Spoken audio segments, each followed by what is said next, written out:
Good catch. Hey, what's up, everybody? Welcome to the awesemo.com live before lock show. We'll be talking about the day in MLB and talking about, life, mostly MLB, though. I'm Chris Spags, joined today again by the baseball savant himself, Mr. Jake Hari. Jake, how's it going? It's going well. Excited to play this slate. Got some lineups on both sites. So we'll see how this goes. I got just a ton of lineups, and I got my crunches ready. And of course, there has to be games with weather concerns on the day where I'm fully prepared and not trying to make lineups while the show is going on. So yeah, let's talk about the weather up front, since that is always everybody's concern. Hello, chat, by the way. Thank you guys for tuning in, being the first responders to our notification. If you're not subscribed to the YouTube channel, though I assume you probably are, but if you're not, subscribe to the channel, like the videos, likes and stuff help us out quite a bit. Michael Westenberger, you can go fuck yourself. We'll keep talking as much as we want. In fact, I may never give you a winning GPP pick because of that question, so I hope you're happy with yourself. But no, we will talk about picks. Let's talk weather up front and not whatever Michael Westenberger wants. So, Jake, what games are we worried about right now? Yeah, it's the White Sox game and the Cardinals game. So Chicago and St. Louis. I will pull up those radars right now, but from what I'm looking at, like just throughout the day, it's gotten worse. And there may be like chances for them to play, but I saw there's like a tornado warning or something near the Cardinals stadium around game time. And that might get people to not show up. So that's like next level type thing. And who knows, but that makes me a little bit nervous for that game. People want to play Kluber. I would like to play Kluber. But man, I don't know if I'm going to be able to do it. The good thing about having Kluber in your lineup, though, is if you have him in and you want to stick around until whatever 8 Eastern and then make a call, you can always swap to Stripling, or you could swap to Morton. So those are two fine options for me. Why not James Paxton? Well, Paxton locks at 7:05 Eastern. Okay, that's so great. Yeah. I mean, yeah, I'd love to swap to Paxton. So I thought you were shitting on Paxton already, and I was gonna fight for my boy. I'm all over Paxton tonight. He's overpriced, but he's got to get back on track versus Baltimore, right? I don't know. We'll talk more about that, but yeah, you would think. Yeah, weather. I'm with you on those two games. I'm not touching the Cardinals-Indians game and the Twins-White Sox game at all. It just doesn't seem worth it. They've been red all day. The weather forecast doesn't look like it has great windows of time to get in there. So yeah, I'm avoiding those completely, and I don't think you need to have them. I mean, the slate's big enough. Obviously, it sucks if somebody were to go off there, if Jose Martinez plays and hits 2 home runs. Wouldn't be the best feeling, but there's so many options out there. I think, this has been my stance a lot this past week, but I'm willing to avoid these games that are going to make my life more stressful. And those two, I don't think we need it. Yeah, they're definitely going to make your life more stressful, but they could also make your wallet fatter if you play them and they play and you get everyone at low ownership. So True. Whatever. We'll talk about it. We'll go back to it. We'll maybe give lineups in case people want to be weather adventurous, but for me, no thank you. Zach Jameson, you want some losing GPP picks? We got you covered. We'll give you that right now. We got those. We'll give you the winners. We'll give the winners and losers in some order, so you don't know which is which. That's generally how every live stream in DFS goes. But Jake, let's talk about pitchers up front, so we can talk about James Paxton some more. I think. Yeah. So there's 4 pitchers up top that I think for me it's pretty clear. It's Severino, Paxton, Kluber, and Morton. And so the only problem I had with Kluber was the weather, and it didn't straighten out, and now it's going to be tough to play him at all. Right now I do have him in my crunches, so if I'm able to make another one, I'll try to. I mean, I might just have 0 of him and go with the other 3 or 4 guys if you include Stripling. But Severino's my number one. Talked about him in the spotlight pitchers. That's just firmly my number 1 pitcher of those guys. And then I like Morton a little bit. I like Paxton a little bit. And then down to Peralta, Godley I wrote up. Godley's overpriced, but I think he can get some strikeouts against the Marlins.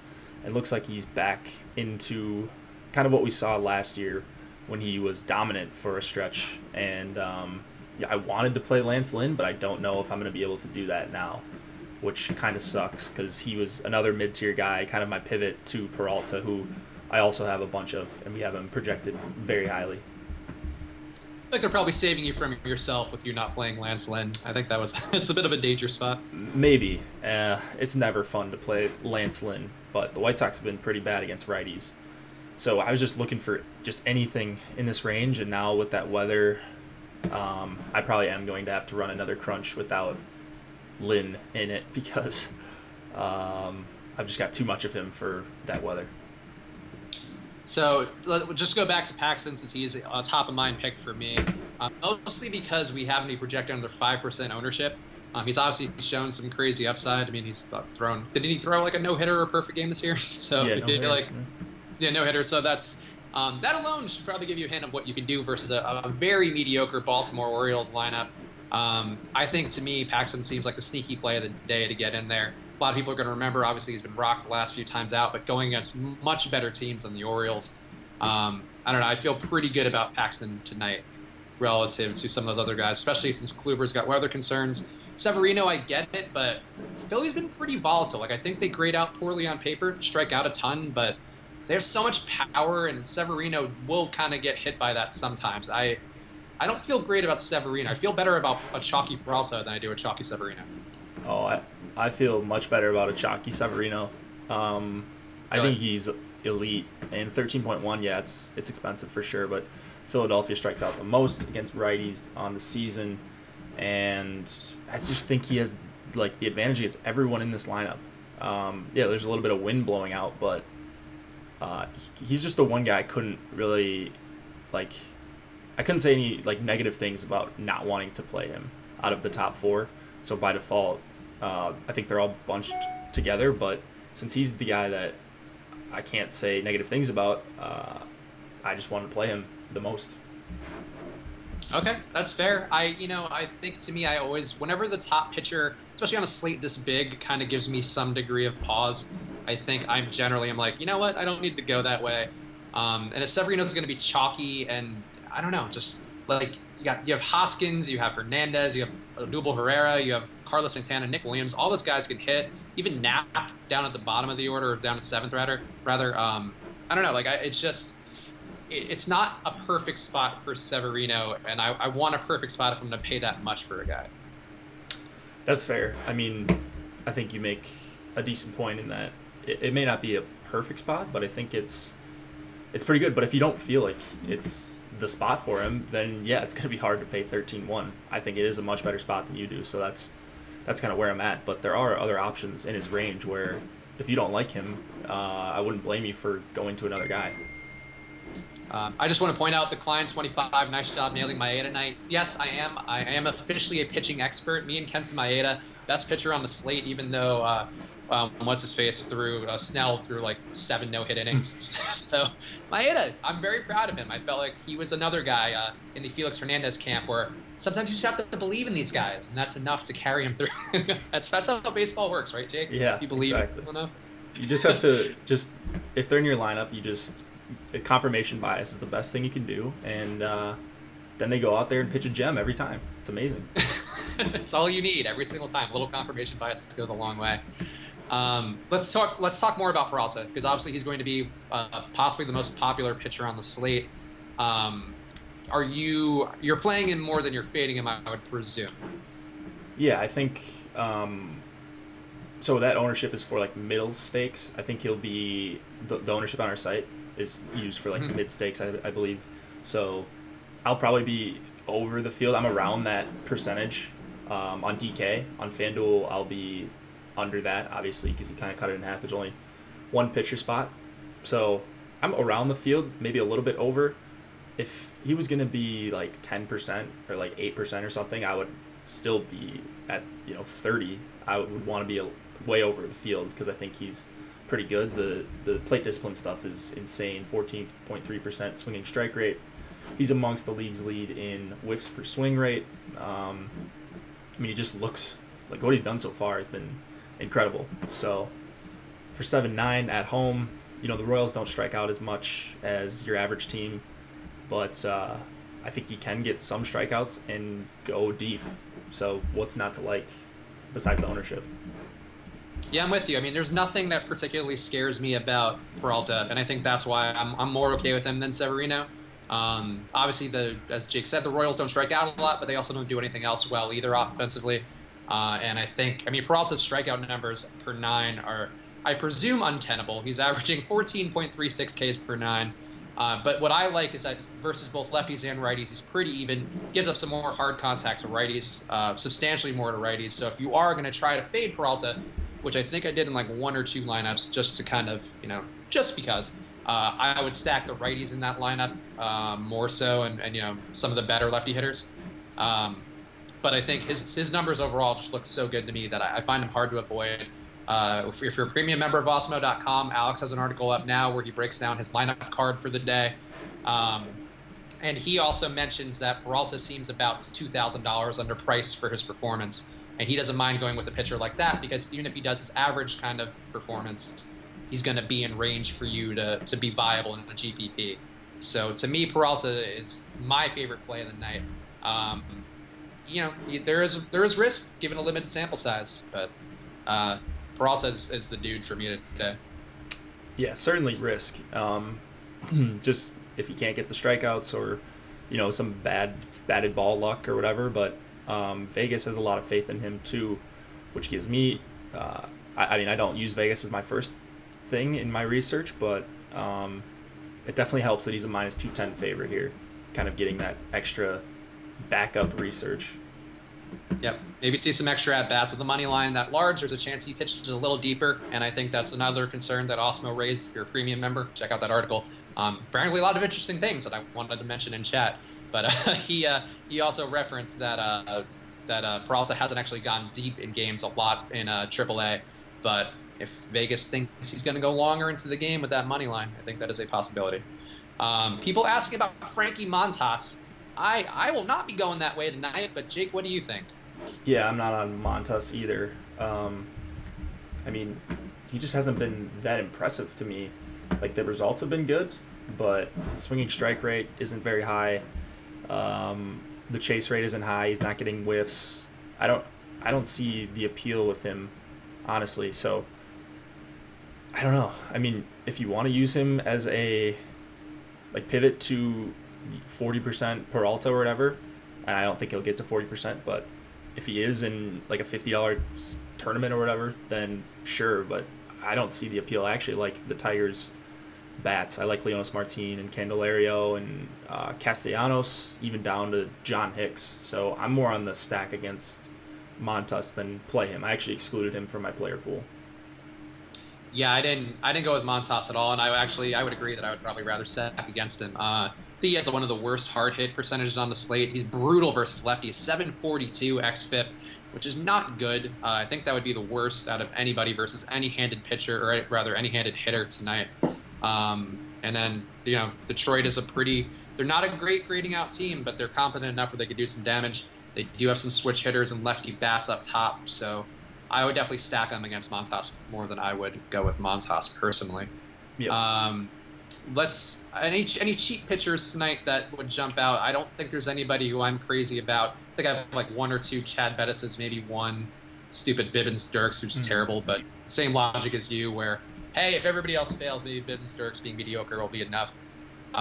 Anybody cheap who jumps out to you as being interesting? Big Matt Harvey night, perhaps? No Matt Harvey, but you kind of mentioned the 2 guys that I have at the very low range. It's Bibbins Dirks and Chat Bettis, and it's not, I don't have a lot of them, but I'll be over the field just because we have them projected for basically nothing.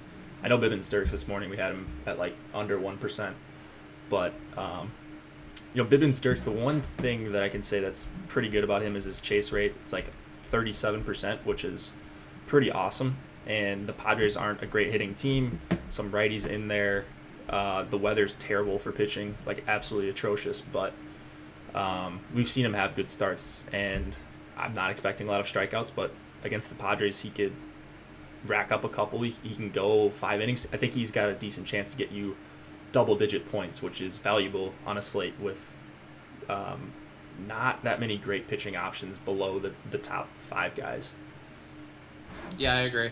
I agree. Like, yeah, Betts to me is a guy who works, I think, price wise. And yeah, everybody else who I think is a competent enough pitcher is going to be priced above, above Peralta. And I don't really know. Nobody makes me feel particularly comfortable. Ryan Barucki's, obviously minor league numbers don't look that great. And going against Houston, I don't think I want to cast my die there tonight either. Yeah, no Barucki. I didn't. I mean, no interest. I looked into him last night a little bit, and he doesn't miss bats. And if you're not missing bats against Houston, you're going to get rocked more times than not. So, no interest in him. I'd rather go with the Bibbins Dirks or the Chad Bettis. If you're paying for garbage, I mean, might as well get low price garbage, right? And get some better bats. Yep, I agree. Brandon T, thoughts on the Tigers secondary stack? A lot of guys I think are filtering in, and we're talking about the things mere seconds before they ask us. But yeah, I think I would feel better about the lefties on that side. But I think you can stack Detroit or maybe stack them. Follow your heart. Yeah, Leonis Martin, spotlight hitter, so you can read about him. But I like him, Castellanos. I think I mentioned Goodrum, Candelario bats second. And yeah, I mean, I can get to a top 6 stack for the Tigers pretty easily. I've got a handful of them. Yep, I agree. Also, while we're talking Dodgers, I guess apparently it's Kike Hernandez bobblehead night according to the Klein. So that is, you want to do a little narrative street. Though Kike got a home run yesterday. I don't know about Kike doing it again. Yeah, I saw. Kike's not made up. I saw Britt Devine from RG tweeted that out. He always retweets the narrative, so I saw that. I was like, oh. Do people actually pay attention to like narrative stuff in baseball? I don't know. I think so. I think people this is the thing that actually we've talked about internally a couple times, where I think people care about any possible thing they can perceive as an edge. So in terms of how we try to educate people, like that shouldn't be a data point you consider. But I do think DFS players think like, oh, it's Kike Hernandez bobblehead night. Like that might give me the 0.1% more knowledge than another person who might play him. So in that perspective, maybe I think people care about it. Does it matter? I would say probably not. Yeah, I mean, I suppose. I don't know. I don't pay attention to any narratives. I mean, Kike is in a fine spot. He's going up against the lefty, John Lester, who I don't respect that much against righties. So I think he's a good play because of that, not because of the bobblehead night. That's fair. And Brandon T, you're okay. You're one of the good ones. Don't worry about it. But all in a span of 1 minute, everybody asked about things we already talked about. But we'll circle back on a lot of these things throughout the hour because that's what we do here. We know people come in and out of these streams. You're probably checking 5 streams at once, like a polygamous stream watcher. Which shame on you. Stick with just this one.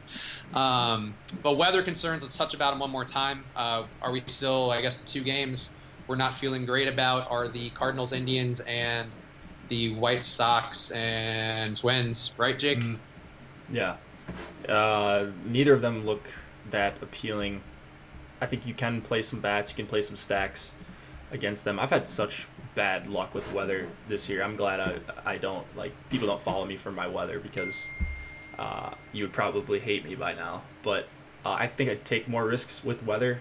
I'm making a crunch right now to see if I like my lineups without those guys in it. I should say my crunch without those guys in it. So, I don't know. I mean, I'll let you guys know what I end up doing before lock, but right now it doesn't look great at either location. Yes, I agree. It doesn't look great. I'm just avoiding it because I can't possibly worry about that and actually talk to you guys. But Jake will keep an eye on it, and we'll circle back, I'm sure, 1,000 more times if people ask about weather throughout the next half hour. Pure points. I mean, we haven't even really talked stacks in any depth, but pure points choice: Will Myers or Margot? Will Myers or Margot? I'd probably go Will Myers. Let me just take a quick look. Well, let's talk about the stack in general too. I would probably also go Will Myers, though I think I feel like I have more Margot currently. But how do you feel about that Padres stack? I think we have them being projected as pretty chalky going against Bibbins Dirks, the god of awful pitchers. I don't know what that would mean. But I guess he rules all over all of them. And then It rests on the 7th day. But what Padres would you be going with, and how confident are you, again, having another matchup down in Texas where the Heat should help that ball carry?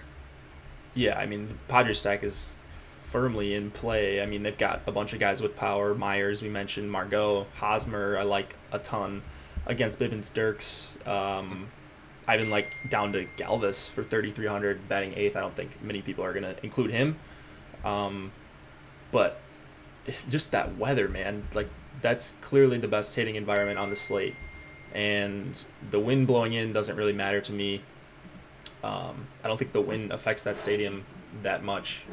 If I'm correct, I don't know, someone check on that, but because I've been saying that a lot without actually remembering that. I'm pretty sure it's, you keep it in your heart, that's what matters. I'm pretty sure it's in Texas where they built the stadium to minimize the wind. I know they did that in San Francisco, but yeah, I mean, Bibbins Dirks is not going to miss a ton of bats, and if they're putting the ball in play against, and Bibbins Dirks gave up a lot of fly balls as well, if they're putting the ball in play, it could go bad. It could go very, very bad for Bibbins Dirks, so I get the Padres stack for sure.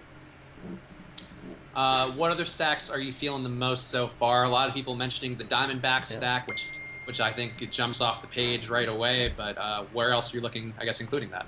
Yeah, Diamondbacks, one of my top stacks on the night.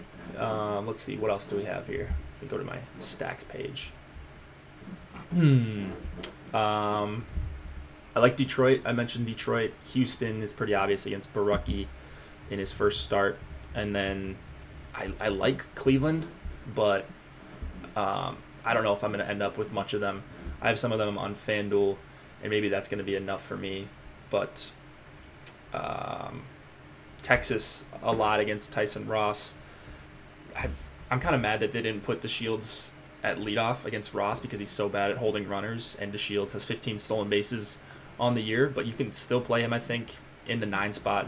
I'm excited about 1 through 9 for Texas. Do we have Texas being lower owned than San Diego? I think so. Let's see. Texas. I think that was, last check, I believe we do. Let me see which guys. Texas. I also always run yeah. dog shit. Yeah. I should also. But yeah, no, we have being very highly owned. So I would say that we definitely have more Padres. Yeah, more Padres up top than Rangers for sure. Yeah, I should also mention the Braves and then the who's that? Oh, Brewers. I like the Brewers against Junis. Yes, the Brewers versus Junis, I think is an interesting spot that might go under the radar because there's so many pitchers on the slate, and Junis has been, I would say, passable lately, but still a bad pitcher and very worth stacking against, even though that Brewers lineup is weird. Like, way too many first basemen in that lineup. It's bizarre. Like, 4 guys. It's really tough to make a lineup with a Brewers stack that you like. I mean, you can do you could go like Yelich, Braun, Thames with using them as the 2 outfield spots, and then you can get Aguilar or Brad Miller in there, but it's just kind of a weird construction. That's why I think people will be turned off by it, but I still think I like all the matchups, and I'll let the cruncher come up with get creative for me. Yeah, I agree. I have like one where I just went, it basically isn't even a stack at that point, but I had like the top 4 and then just Pena. It's like Pena always picks up the sloppy seconds of whatever happens in that Brewers lineup, so I feel like that's an okay spot to maybe separate the stack a little. Sure. Greek Ink thinks, wow, so this is Greek Ink giving a very formal opinion about, I think the Osmo system is a wonderful tool, but you guys are missing the boat on Montas. He's a good SP2 option, 20 to 25 DK points. He doesn't grade out well in any sort of statistical analysis, like not just our ranking system. Like I mean, I'm not like saying that in like a patronizing way, because I see how he would look appealing, but he's, again, like one of the worst whips on the slate. Really, really bad versus lefties. Really, really comically bad versus lefties. 39.2% hard hit percentage versus everybody. So that's would be, I think, the 2nd highest on the slate, maybe 3rd. The Tigers aren't anything impressive. So in a world of variance, like, sure, maybe Frankie Montas can get it going, but everything doesn't point to him getting it going tonight.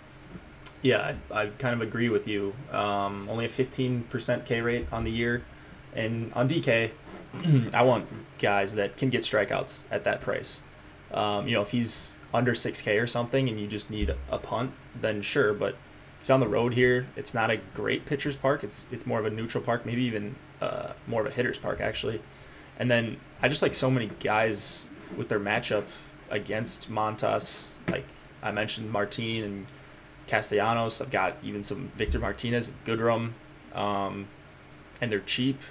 So I don't think Montas is like the worst pitcher in the world, but the hard contact is very, very concerning against lefties especially, or against righties especially, but also to lefties, almost 38%. Yeah, I feel like if you're gung-ho on not playing Peralta, and you want to play him and you think that, Peralta gets rocked and then Montas gives you enough to get off of that while keeping a similar lineup, I get it, but I just don't think he's good enough to do it. And I also have been burned by him pretty bad from the last week. I fucking rocked. So Montas not doing it for me. I would say he's an avoid, but you see a reason for it, Greek Ink. You're a regular here, so follow your heart. I don't know. That's all I can say. How do you feel about Joey Gallo tonight? Got moved down the order. Somebody's asking about him. Still got a lot of pop, obviously. Are you playing him in any depth? Right. Yeah. Oh, yeah. Well, I have a bunch of Ranger stacks. I mean, I'm not going out of my way to try to one-off him or anything, but so you know what you're getting out of Gallo. He has more home runs than singles in his career. I'm pretty sure that still stands, which is kind of amazing. He's swinging for the fences every single time. Perfect hitting environment. Not that he needs it to be super hot for him to hit a home run, because when he hits them, they're absolute monster shots.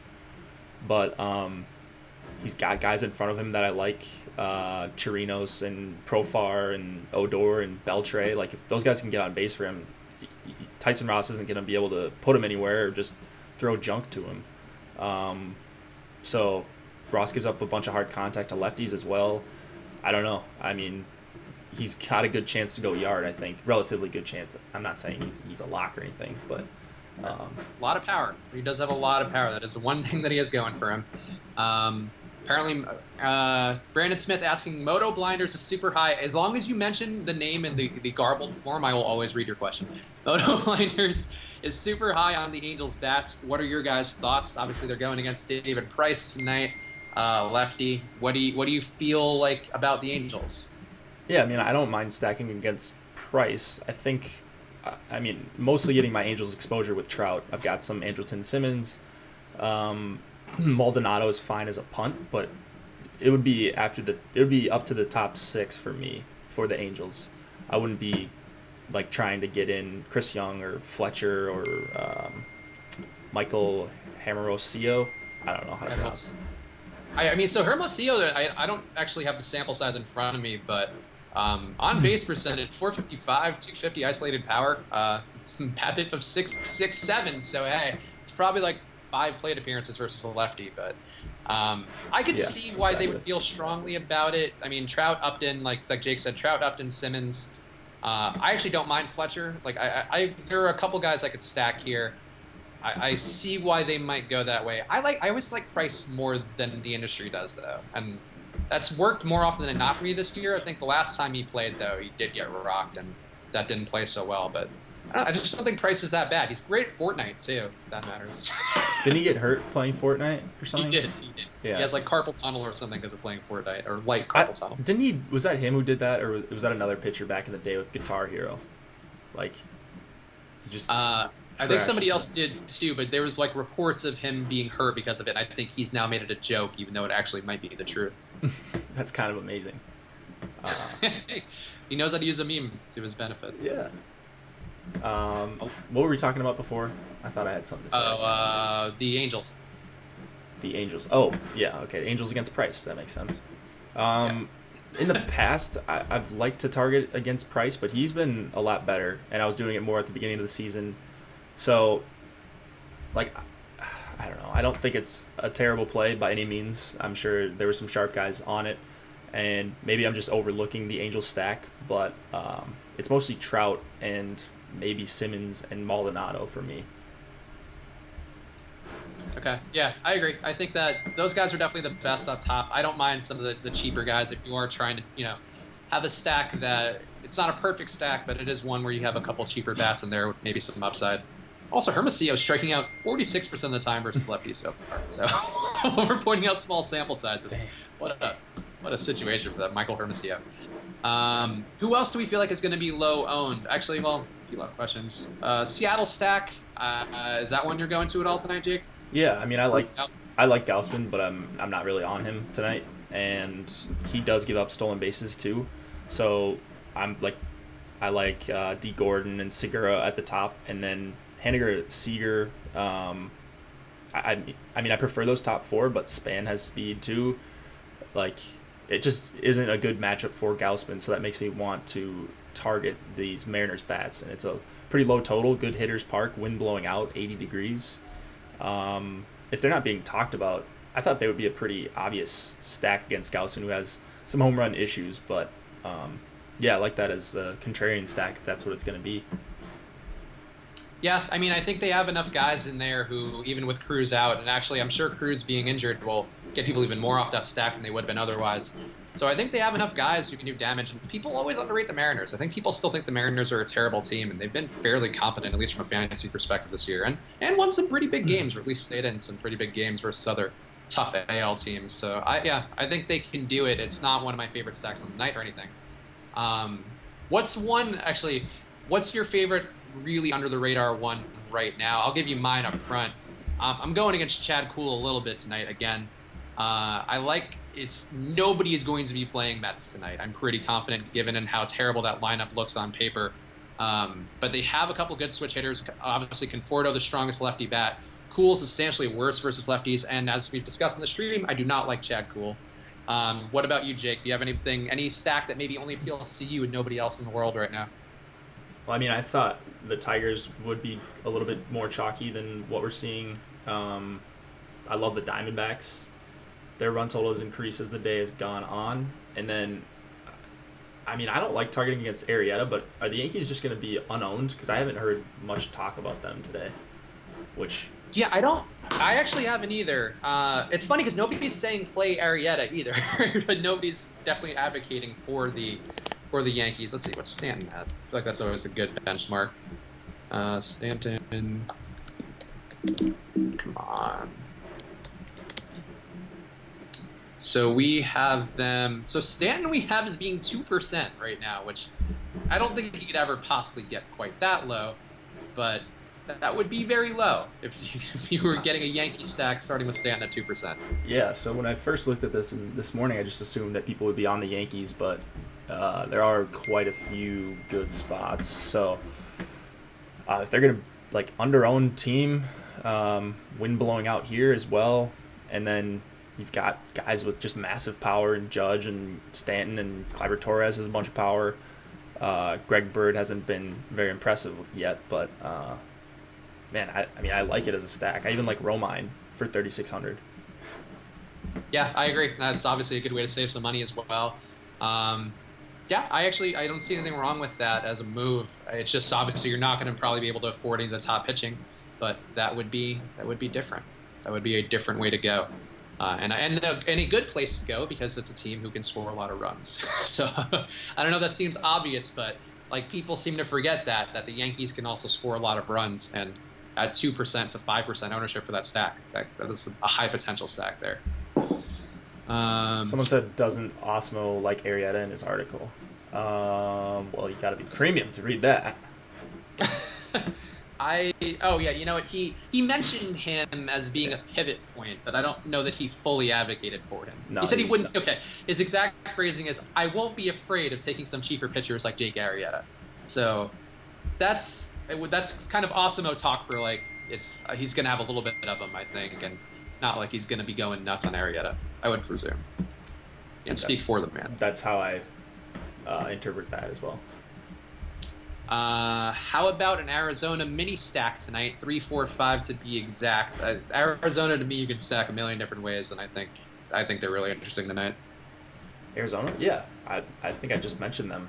I don't think Eliezer Hernandez is really any good at all. He wasn't when he was starting earlier in the season, and I don't expect him to be any better. So I'm on Peralta and Lamb and Kettle Marte. Of course, Goldschmidt in there just continues to rake. Yeah, I love me some Diamondbacks. 4.6 run total on the road here is pretty healthy. Yeah, and I would add John Jay into that too. I feel like people always forget John Jay. I do all the time. And I'm a John Jay advocate because he gets on base a ton, and he always it seems like he's not going to do a lot, but he just gets like five points every at bat in a lot of games when the Diamondbacks start cruising. So I think Jay is interesting too. But again, all those lefties, and I don't mind J.R. Murphy if you need a catcher and you want to stack him, but I'd rather go 1 through 5. And I wouldn't mind Dyson either, but I think the 1 through 5 is better. Let's see. This guy, my dong is better. Really concerned about Myers and Margot. All his questions are both Myers and Margot related. Guy likes to target against the Bibbins Dirks. He's really anti-Austin. Sad. Yeah, I mean, for me, it's just Myers. I think is a better hitter overall, and Margot, I'd rather. I don't know. I think that's really just it for me. I get the injury thing though. I think you do need to account for that a little bit, but yeah, still no reason. No real deep reason why. It's just an either or choice. I feel like it's 50-50. Let's see. Any thoughts on the late games? Obviously the lineups are just trickling in now. Any feelings for you, Jake? The last couple, man, if you're playing that slate, I think I'd probably just put in Stripling by default. But he's going to be super highly owned. And then, I mean, I don't hate Chad Bettis. I don't think he's really that good, but huge park and very cheap, 5,400.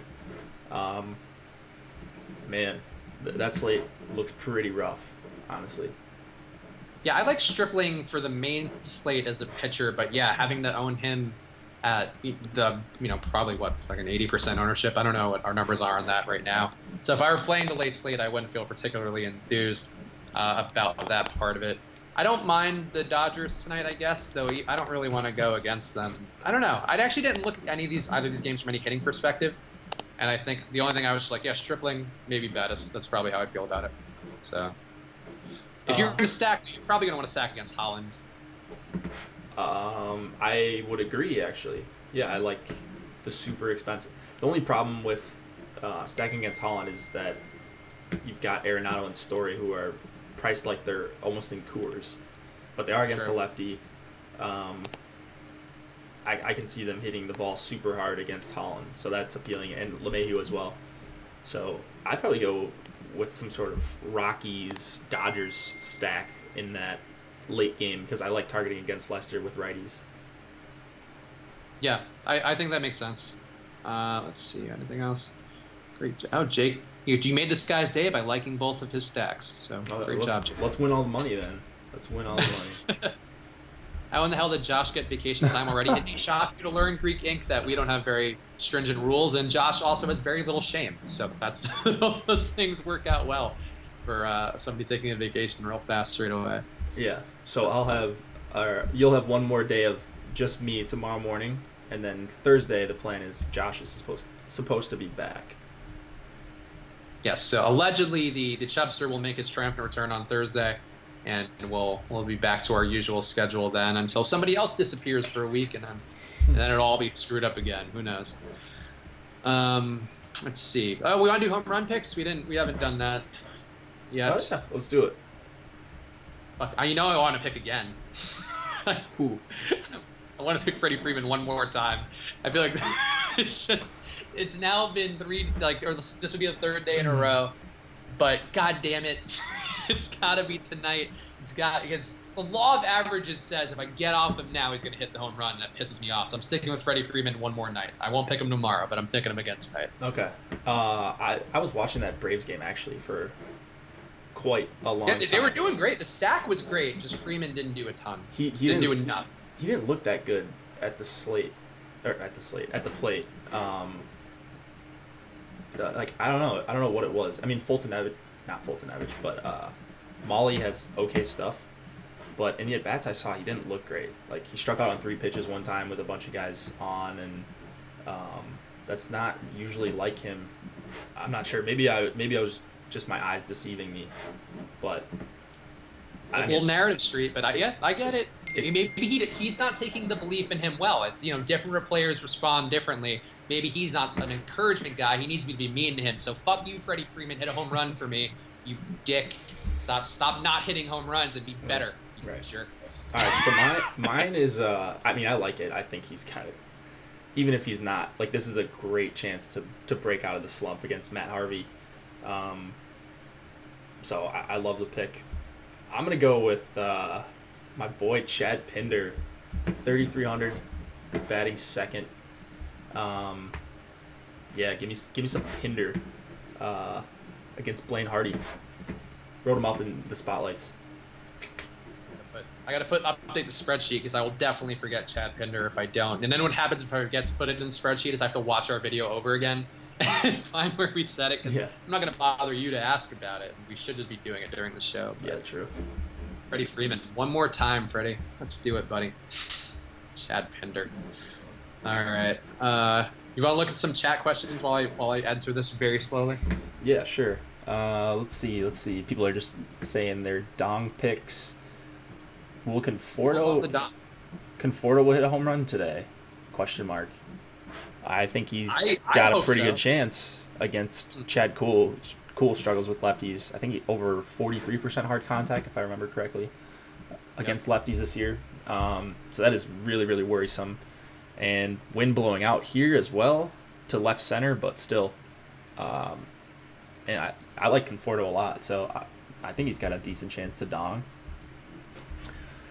What else have we? Oh, let's see. Google Sheets is running like dog shit for me, even by like our usual. For you guys at home, you may not realize, but like our computers slow down incredibly hard always to stream the show. And it's really one of the worst things in the world because you can't even do basic things like update a spreadsheet without it like just lagging.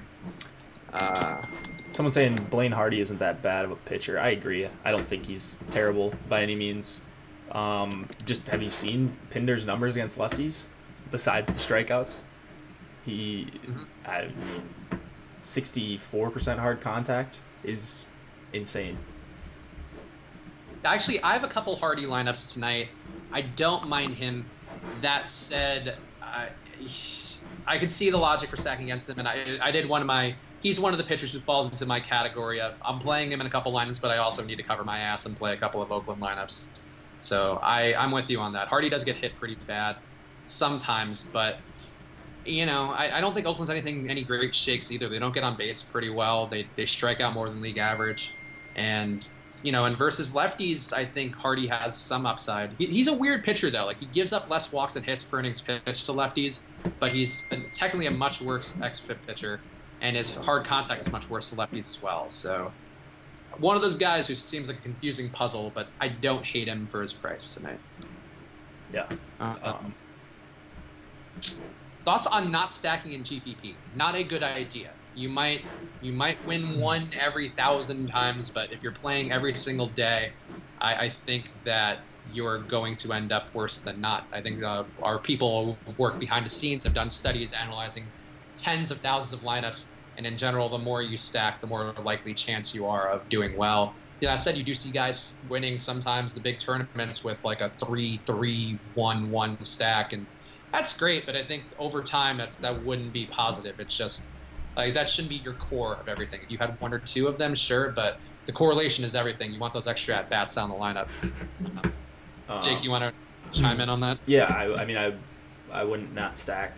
Like, if you want to go with a 4 or 5 man stack and go with, a couple mini stacks after that, I think that's a fine strategy. But I would try to get one full 4 or 5 man stack in there, at least in baseball, just because it's such a highly correlated thing with, like you said, each spot just creates another at bat for the guy behind him each time you get a guy on base. So it's really valuable to stack, and I think you should be doing it long term, no matter which tournament. I mean, unless you're playing like a 10-man league or whatever, then yeah, maybe don't stack, or you're making a cash lineup and just throwing it into GPP.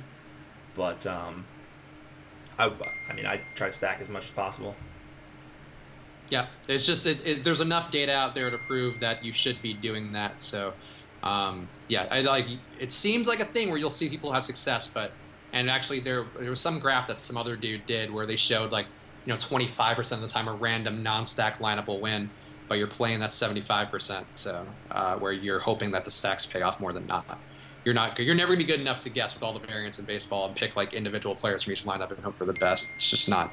It's impossible. It's impossible to do and be valuable over time. Let's see. Paul Blackburn of the night. Is it Bivens Dirks?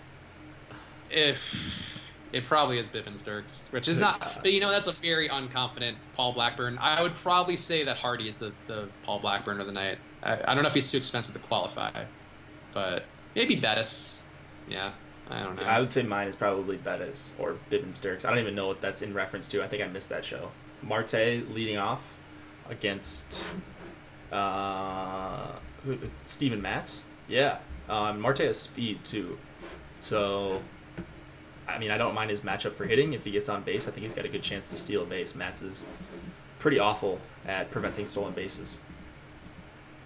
Yeah, I agree. I think that looks like an okay play. And Jake, the reference was one day where I picked Paul Blackburn. For some reason, McCall picks the bad plays and didn't pick the Felix Hernandez of the night or the Trevor Williams of the night. He chose the night that Paul Blackburn got rocked again, which is pretty much every night. So in his defense. But yeah, I think overall for me it's probably Bettis, and then I would go up a little more, I think, to Hardy. Camargo, I think we're just saying names now. Camargo is also okay. I don't mind Camargo as part of that stack. I always like Camargo though. Camargo always pops when he's against a righty for me, and I don't know why that is. I think he's got good hard contact and doesn't strike out that much, and those are two things that I put in my model for hitters. Just looking at how they are against either-handedness. So I always end up with more Camargo than I expect, and I like the Brave stack, so I have no issue with Camargo. Yeah, I think Camargo kind of loses some, and I think ownership-wise, too, people don't get on as much because he's always separated by one or two guys for whatever reason. I don't know why they do that. I think I like Camargo more versus lefties. I don't have. Let me just say. I'm pretty sure I like Camargo more versus lefties, but I think Camargo's numbers versus lefties are much better to me. But that said, take what you can get. Matt Harvey sucks. No problem with Camargo. I would still rather go 1 through 5 with Flowers, but I think Camargo makes some sense, and he is a switch hitter, right? So I think he'll get the benefit of going against Harvey, who is much worse versus guys from the left side of the plate. Yeah, I mean he hits righties fine too, from what I'm looking at. So, just I think a little bit of an underrated hitter for DFS, I think. Yep, I agree. Any thoughts on the Giants? People, I think it's just might just be Antoine Murphy saying the Giants are not terrible. I don't see it for the Giants tonight. I don't, or Derek Holland. No part of the Giants for me tonight. Yeah, I mean, I like the idea of stacking against Chad Bettis usually, but in AT&T, I just think there are a ton better spots. I would like Brandon Belt and McCutchen, but that's probably where I'd cut it off. I'm not trying to get in a bunch of Giants here. Yep, that's fair. Is the roof open in Miami? I think it is, right, Jake? Last I saw it, I think it was. Do they keep it open? I don't know. It doesn't say roof closed on sites. Interesting. Yeah, I didn't see anything on it closing, so that's a good question. Let's see. Miami.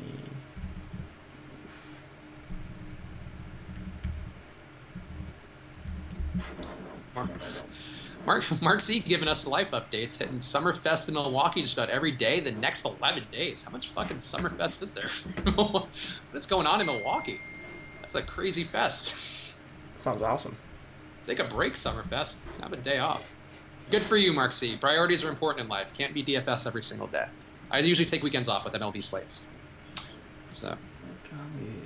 Godley looks good tonight. Yeah, no JT Realmuto. That is a little bit of a bump for Godley for sure. So, I mean, I liked him before. I liked him when I saw that lineup come out. So I'm with you there. Jeff Giacobbe says it's closed. I don't know. Like Fantasy Labs, it's open. Jeff Giacobbe, are you your Fantasy Labs? I don't know. I don't know to go with. Is anybody watching this from Marlins Park? Because that would be clutch. There's no chance of that. We already have 5 people going to a game, and they're going to be watching our live stream, man. There. Yeah. No chance. They get no one there. Oh man, I got another Stripling lineup. Okay. All right, Stripling. I might be ride or die with Stripling more than I realize. Miller Park will close That the roof is- Tuesday. That is not the game we're talking about. We're talking about Marlins Park, Jeff. So that's where I go to look. Fantasy Labs. I get an alert on my phone or whatever, and I did not see one today. So it looks like they're gonna play it open Wouldn't that be a benefit? Because that's a humid area. for hitting. Yeah. Yeah. So it's a little bit of a bump down for Godley, but you're looking for strikeouts for Godley anyways, and they can't utilize that weather if he's getting. I meant more for Arizona because if you have Hernandez on the other side giving up so much hard contact, just an egregious 44.3% versus lefties. All those lefties on the Arizona lineup, But do the math, guys. Do the math. I don't know. That seems like it could be a lot. How do you get notifications from Fantasy Labs? I don't know that we can give that answer so soon. I feel like you got to figure that out. What do you mean? I don't know. I feel like we can't give tips on how to better use other apps. It seems like a bridge too far. But download the app, and then I think they do it for you, right? They have an app. It's Twitter alerts. I get Twitter alerts from a bunch of sites. That's right. Yeah, you can set notifications for Twitter too. So whenever they tweet something, you get that. Or whenever. So you just go on your push notifications and you say, I want this person. I want to get alerts from this person or this account or whatever, and it'll send them to your phone. You can do that with anyone, your friends or whoever. Should I work for Twitter now? Stalking. You can just go and do that whenever you want. There you go. I thought you were going to say, open the app. What you're going to want to do is download the Fantasy Labs app and go from there. No. And that we can't advocate for. But yes, push notifications are a big part of DFS. If you don't have that on Twitter, that's especially for football and that stuff, you got to keep an eye on those. Basketball too. Crucial. Jeez. And hockey, they have good alerts for hockey. Yeah, so they do a good job. And Ben Bales is a good guy, so I like Bales. All in on D-backs in Texas tonight, Jeff Tiffany. I like your name. Your last name sounds like a stripper, which is lovely. But I agree with your stacks. D-backs in Texas. I'm in. Yeah, man. Those are two of my highest owned stacks tonight, so I'm with you. Angels busting up Paxton. I don't think the Angels will be busting up Paxton tonight because they're going against David Price. So that I would assume he's talking about the Orioles and Paxton. Or maybe he's talking about the Angels and Price. Who knows? But we talked about the Angels against Price. I think it's a fine stack, not one that I'm probably under the field. I didn't even see where their ownership was. Okay, so gotcha. You were talking about Price. Yeah, it's mostly just Trout and then Simmons and Maldonado as a punt, but I'm not super high on the Angels stack. I'm making another. I didn't finish two lineups, so I apologize everybody, because I'm not paying attention to you. But I'm putting in some more Diamondbacks now that we know that roof is open and Hernandez is pitching versus the Diamondbacks. I want to heavy up more on the Diamondbacks. Yeah, I like it. Get a little John Jay. Treat yourself to John Jay, Jake. Sure. Yeah, I will have John Jay in my lineups. Oh man! All right. Anything else, chat? Got a couple minutes left. Kiki bobblehead night. See, people care about bobbleheads. That is officially a thing. Yeah, I don't much, but if that's your thing, I suppose. Let's see. Somebody had a question. Andrus or Crawford for a one-off shortstop and a DK single entry? That would be Andrus for me. Andrus or Crawford? That would be Andrus. Yep. All right. When's Puigi Bank Day though? That is, if they're not doing that, they should be doing that. And if they are doing that, I want to go to Puigi Bank Day. What is it? Shane is, I would say, assuming that Yasiel Puig would have a day in which he would have a bobblehead, but his bobblehead would be a piggy bank, which we would then call a Puigi Bank. Ah, I see. Play on words. It was pretty clever. There's a lot of layers to cut through, though, for that joke, for that little wordplay. If you had to pick one pitcher tonight between Bettis and Stripling on FanDuel, it's got to be Stripling. Yeah, if Price isn't a thing, it would be Stripling by a long shot. But if I'm not sure, on a late slate where Stripling's going to be 80% owned, then that's a little different. True. I still think Stripling's the better play, so I still think he's going to outscore Bettis. But if he's got massive ownership, if you're talking about the 2-game slate, then you could make a case to go Bettis just for ownership reasons. Yep, I agree with that. Okay. Apparently, Puigi Bank night is a thing. So good for the Dodgers. Good branding. I like that, even if it took a little bit too long to explain. Any J.R. Murphy for you tonight, Jake, as part of that Diamondback stack? I have a little bit.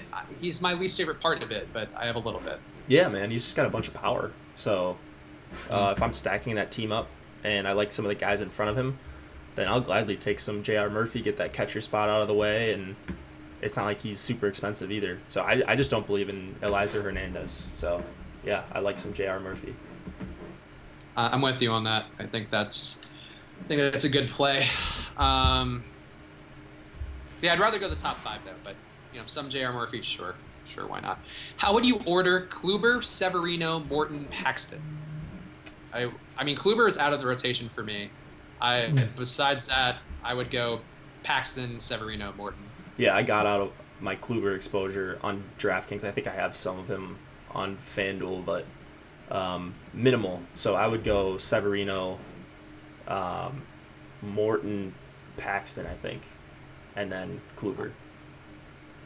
For Paxton falling down the Jake rankings, that worries me a little bit, but I'm riding on Paxton tonight. I believe Aaron Hopkins saying he's been struggling lately. I get that. He's been struggling against really elite lineups, which he should struggle against. So he should not struggle against the Orioles, I would hope. You wouldn't think so. Yeah, I don't think. I mean, if someone wants to put Paxton above Morton, I don't think there's any problem with that. I think just take the savings, and Morton's at home, and he's had a couple rough starts. But, I mean, I mentioned the velocity was down a little bit, but that happens to pitchers, and he's going to be low owned, which I'm confused. I thought people would be on Morton, so that's fair. It's close. Segura or Semien for a DK lineup? I'd probably go Segura. Segura or Semien. Or Marcus Semien. I'd go Segura. I think he's got good stolen base upside if he gets on against Gausman. Okay, so we agree. Let's see. Future slate down. Atlanta or Arizona for a cash stack? Arizona. Atlanta or Arizona? I mean, I don't know that you need to stack in cash. You can get a couple hitters from each side if you like both those spots. True. Overrated on the pitching focus. It's summer. Pay up for bats, pay down for pitching. I do agree. I don't know that you can just say that absolutely for every slate. It's different for every slate. True. Like, you still need to get points out of your pitchers. That is a valid point. You do need to get points out of pitchers. That is the kind of analysis you only get here on the Awesome channel. You need to get points from every position to win. I agree. But it's not a bad approach. I just don't see, like, I'll pay 13-1 for Scherzer. I'm not paying 13-1 for Severino. I don't. No. I am. I know. I get it. I feel pretty good about it too. Then again, I'm paying 12-5 for Paxton. That's also a dumbass play. So it's all relative. Relative. Yeah. It's baseball, man. You never know. Who pitches against Boston tonight? It's John Lamb, who stinks. Yeah. Good old Johnny Lamb. Bold prediction: Boston scores 12 runs. I don't know if that's a bold prediction necessarily because they are the highest projected total on the slate. They do feel like people kind of take Boston for granted some nights. I feel like where they have a great matchup. They're going against John Lamb. They have the highest team total, and we have JD Martinez being high owned, but the stack of Boston is not going to be high owned. I mean, you don't think so at all? It's not as high as, so again, you were talking about San Diego and Texas and stuff, and I get why that's a great matchup and all that. But, Boston is a team who's shown that they'll score that much every single night. And, people are only rostering Martinez. At least according to our projections. Yeah, I like Martinez, Bogarts, and Mookie Betts, of course, yeah. So, just the super expensive guys. They are expensive, and that gets you off of the chalky, Severino grouping if you were going to go with a Peralta and somebody kind of night, a Peralta Bettis night might be the move to get there. But I would be so nervous. I would be so nervous doing that. But yeah, no, it wouldn't feel great. But I don't know. I just feel like Boston, we are undervaluing Boston a little bit. And I agree that, Grain Grippa, I don't know about 12 runs, but I do think that they should have a high team total and be better than expected. Dodgers lineup is finally out. Oh, here we go. Here's a good question from Sushane. With all the close no-nos lately, who do you think will be the next pitcher to pitch a no-hitter? Next pitcher to pitch no-hitter? That is... It'll be Freddie Peralta tonight. It's probably Luis Severino tonight. Oh, God. He's going to throw a 50-hitter. Just going to keep running around the bases. It's going to be like basketball.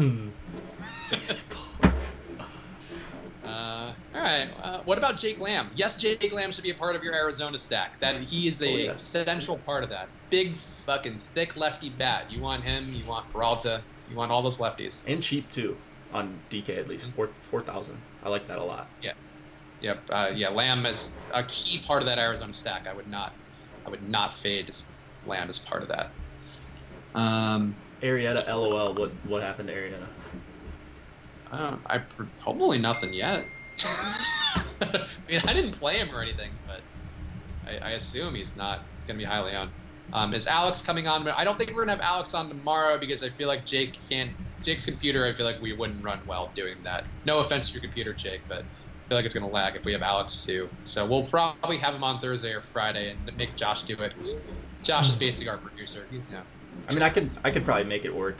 I've got a big Mac, like a brand new Mac, so it's not like I have some terrible computer, but I feel like we lag more though than the shows that we both do with Josh. Sure. And I think it's because I've noticed that the streaming really fucks up our computers worse, and because we don't have like I have a Mac too, and it's like a fine one, but I have like 8 million tabs open too, so yeah, that. We'll leave it for Josh. Bad move to roster Arenado and Story and AT&T tonight against Holland. No, not a bad move. If you're gonna play anybody, playing 2 righty hitters versus Holland, I think is a great move, and LeMahieu. I don't see any issue with that. Yeah, me either. I think that's perfectly fine. Maybe a little bit more of an issue if you're playing just the late slate, but in general, not bad. M. Bosch, our guy who was on a couple weeks ago with Josh and me, is touting the A's stack tonight. I also have a couple A's stacks, M. Bosch, so I'm with you. I hope you're right, but I also have some Hardy, so what are we gonna do? How does ownership look? Here, before we go, quick, let me just. Yep, sure. I max entered that mini max again. Dang, what's his name? Did Arrieta give up a dong already? Is that right? No. Did he? No, I mean somebody gave up a dong, so yeah, must he have did. been him. Oh, it's Aaron Hicks. Yeah. We did say the fucking Yankee stack, and nobody's playing the goddamn Yankees. Right. You were right. You called it out, and you know what? I didn't notice it either. I didn't think enough about it. Everybody was just like, yeah, Severino. Nobody talked about the Yankees bats. If you see nobody ever tout a pitcher, and you also see nobody talk about the bats, I feel like that is a pretty big opportunity for getting a low ownership spot. Sure. Yeah. So I've got a bunch of Yankee stacks on FanDuel, not as many on DraftKings. I mean, I've got a little bit of Hicks, more on FanDuel, but let's see. I'll just click around. Actually, I can just export the CSV, and we'll check it out really quick. I don't even think I played a single Severino. Ooh, mistake. That no-hitter, that 50 DraftKings points. It's going to bite me in the ass if he throws that no-hitter. Dude, he's not even that owned in this mini-max. 19%, not even. Oh, yes. I do. I do have 2 of them. Jake Arrieta. I have 2 Arrieta lineups on the table center. I mean, whatever. One hit, one dong. Who cares? That's fine. So you got D. Gordon at 7, Seager at 6, Paxton at 5.67. Wow. Arrieta 5.28, Stanton at 4. Wow. Judge at 3.3. Our projections rock, man. Our ownership projections. Damn. Premium members, sign up. Like these look incredible, like incredibly close to where they're at. I don't know.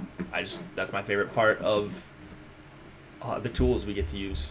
So yeah. So if you're not a premium member, go sign up because we did not that we noticed it at first, but apparently if you guys add memberships. You might have noticed that sooner than we did. I don't know. Yeah, fucking on that note, I guess we'll go out for the night. Thank you guys for tuning in. Make sure to subscribe to the channel if you're not, so you can get notified every time we go live, including when Jake is going live in the morning with doing some baseball strategy things before the Chubster returns on Thursday. And I guess it would make sense to plug the Playline thing now. I forgot to do that. Well, hopefully you guys joined the Playline contest. If you haven't joined it, you should sign up anyway so you'll get notified the next time we have a contest. Playline.com/r/Osmo to give you free money just for signing up. So do that right now. And Jake, any parting words? Come hang out tomorrow in the MLB strategy video. I need you guys to help carry me a little bit so I don't just repeat myself 50 times on the strategy video without the Chubster. It is tough. I mean, that hour, I was surprised that I was able to go as long as I did on Friday. I noticed some terrible verbal tics. I think I said approximately 7,000 times in the span of that hour, just because I didn't want to have any dead air. So I would just say blah blah blah, and then just kind of sit on that for a minute. Oh, I do the same thing. I know it too, and I can't break it, or I don't work hard enough to break it. But yeah, man, we got to dedicate ourselves to being better broadcasters. I think we're gonna wear Oilers shirts and backwards hats. We gotta do a better job overall. But go tune in for Jake's show tomorrow. I'll be back tomorrow with Jake for the live stream at the same time as always. And we'll see you guys again soon. Thanks for tuning in.